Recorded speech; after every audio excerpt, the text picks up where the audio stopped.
Why do Jews argue all the time? So our sages have taught us that yes, in human nature, we don't always see eye to eye, and we do get into arguments. But our sages teach us any argument that is for the sake of heaven is an argument that's worth having. But any argument that's not for the sake of heaven will never sustain anything. And that is the definition of our argument. When you study and you are encouraged to study and to know the subject really well, and to have the ability to think independently, then you would naturally develop an opinion that may not line up with your counterpart. In the Jewish religion, one of the greatest attributes, one of the greatest deeds is studying and studying the Torah. So at a very, very young age, we introduce academics in a very systematic, structured way.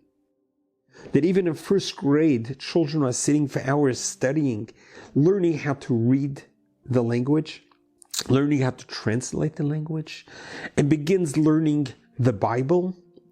And not only the Bible, but also begins learning the commentaries.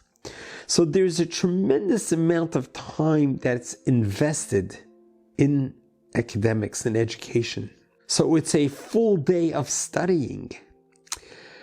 But this starts at age 4 or 5 years old, where the regiment of studying is paramount and it's a priority, because studying the Torah outweighs almost anything else that's out there.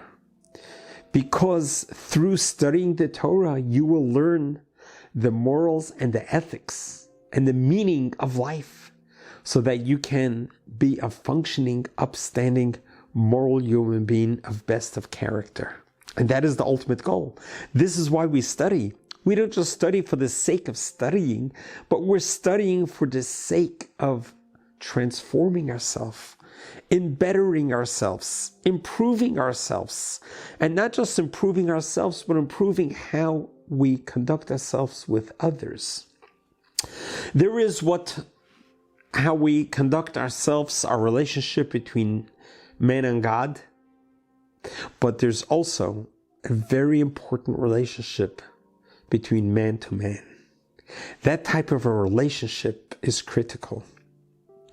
As our sages say, anyone who your fellow people are not pleased with, God is not pleased with you.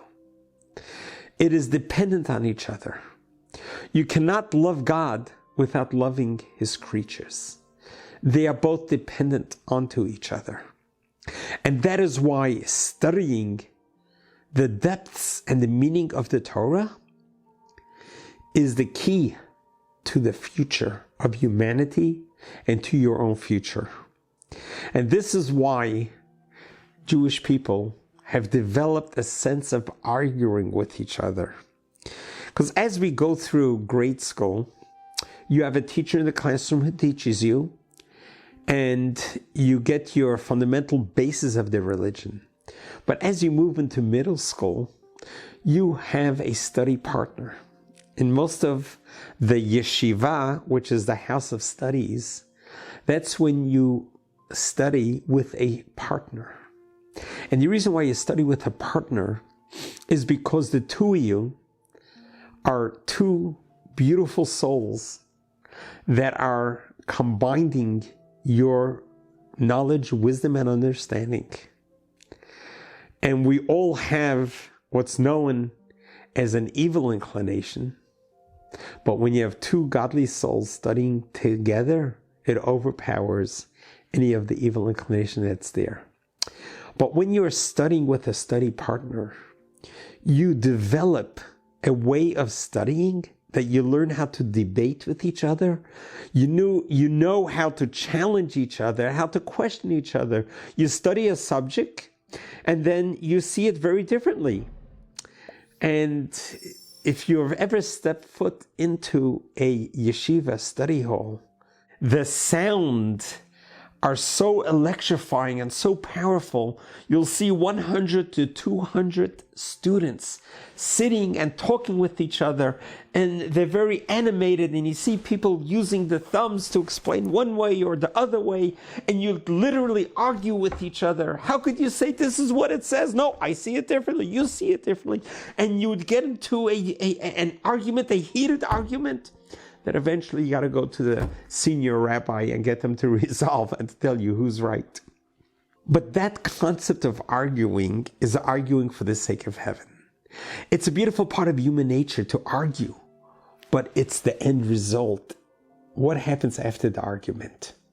When two students are arguing with each other, they settle by accepting each other's opinion and seeing a third opinion and accepting it. So arguing for the sake of arguing is not acceptable. Arguing for the sake of growth, of learning and education, that is an argument worth having. So we take the human nature of arguing and we channel it so something good can come out of it. There was once a person came to the rabbi and he says, I have a terrible situation I found myself in. Our colleague, I think he's totally wrong. This is what he did to me. And he explains to the rabbi everything he has done to him. And he says, I cannot stop arguing with my friend. What do you think? The rabbi listens and says, you're right. You're 100% right. I'm with you. And he leaves the office. And his counterpart friend comes in, says, Rabbi, I cannot take it anymore. I cannot stop arguing with my colleague. And he keeps on putting his opinion on my opinion. And I don't know, Rabbi, what do you think? Rabbi listens to him. He says, you're right. You're 100% right. He feels good. He leaves the office. The rabbi's wife, who was witnessing this, says, Rabbi, how could that be? You told the first one he's right. You told the second one he's right. How can that be? The rabbi looks at his wife and says, you're also right. This is an oldie but a goodie. When we think about it, arguing for the sake of heaven is encouraged and it's beautiful. But arguing for the sake of arguing and not resolving it, whether it's over a business matter, over family matters, over personal matters, over any type of matters, think to yourself, am I arguing for the sake of arguing? Because sometimes we get caught into that vicious cycle that we can't break out of it. When you think to yourself, is this argument blessed by God? Is this argument an argument that's worth having? Then perhaps you would be able to transform the argument into a settlement. Because ultimately, we are all God's children. Ultimately, God created us all with our own independent minds. It doesn't mean we're always right.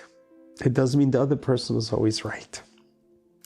I remember once someone made an observation saying, how come with children in the playground, you could see them getting into a bitter argument? They may even throw a punch at each other. But within a very short time, the children are playing with each other like nothing ever happened. But look at adults. Sometimes adults get into arguments and it becomes very bitter, and then goes into the silent treatment, and then goes into, I will not look at you or talk to you. And this could go on for hours, days, weeks, months, years, decades, lifetime over an argument. Why is that? Why can't adults resolve their differences as children do? And the observation was very clearly, children would rather be happy than be right. Some adults choose rather to be right than to be happy. So the next time you find yourself at odds with the fellow you are talking to and you're about to get into an argument, think about it. Is it worth the argument? Or would you rather hold back? And I remember my dad, may he rest in peace, used to tell me, God gave us two lips for a reason, so we should know when to close the lips. And that could resolve almost every argument or potential argument that is out there. So the question, why do Jews argue so much? It's because we were trained to. We were also taught to only argue good arguments that have good results, that you can both walk away hugging each other, shaking each other. You could still agree to disagree, but the love and the respect will always be there. And that's when God's presence will be there, because He'll be proud of you to be able to act with restraint and to not allow the argument to take over the spiritual presence of God in your own relationships with each other. May God bless you. God loves you.